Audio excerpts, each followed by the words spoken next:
essayons de montrer à notre partenaire comment procéder. Essayons de le faire à plusieurs reprises. Changeons d'approche, parce que ce qui a marché avec notre ex ne marchera pas forcément avec notre partenaire actuel. Essayons d'être attentifs, de voir où est-ce qu'on peut parfois faire un peu de chantage, mais du chantage positif bien évidemment, où est-ce qu'on peut souvent appuyer pour que les choses marchent bien. N'utilisons pas les mêmes méthodes tout le temps. Mais peu importe notre approche, ajoutons-y un peu plus d'humilité. Cela nous permettra de corriger le tir assez rapidement, de ne pas nous limiter à notre première impression. Mais soyons responsables de l'amélioration de notre partenaire. Faisons attention à tout ce que nous disons. Travaillons cette capacité à quitter le lieu si nous ne sommes pas d'accord, si nous sentons que la colère est en train de prendre le dessus. Travaillons cette façon de nous dire « Ok, je refuse, renonçons à suivre notre partenaire dans cette bassesse. Revenons quelque temps après lui dire ce que nous n'avons pas apprécié. Et si cette personne s'énerve, taisons-nous, revenons la prochaine fois. » Mais de toutes les façons, tout ce que nous disons dans la colère, nous le regrettons en grande partie. Et c'est pour cela que je disais dans l'une des vidéos que lorsque nous sommes énervés, faisons le contraire de tout ce que notre cerveau nous demande de faire. Sortons le contraire de toutes ces paroles négatives que notre cerveau nous demande de prononcer.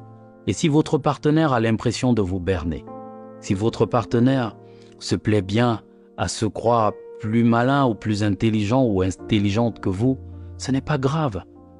Vous savez, peu importe le nombre d'années que cela prend, que ce soit une infidélité ou autre chose, les preuves savent souvent nous retrouver.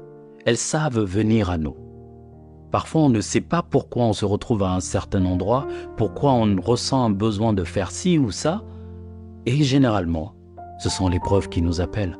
Par contre, pour les personnes jalouses, certes, elles ont souvent raison, mais dans la plupart des cas, elles se trompent. Et ça, nous avons besoin d'une grande humilité pour reconnaître que la plupart du temps, nous soupçonnons les mauvaises personnes. Toutes les garanties que vous cherchez dans le couple, en fait, sont juste des chimères. Vous voulez vous convaincre de certaines choses. Vous avez entendu des histoires de copines qui vous ont dit « Moi j'ai fait ça, mon homme a fait ci, mon homme a fait ça ». Mais ça, c'est ce qu'elles vous racontent.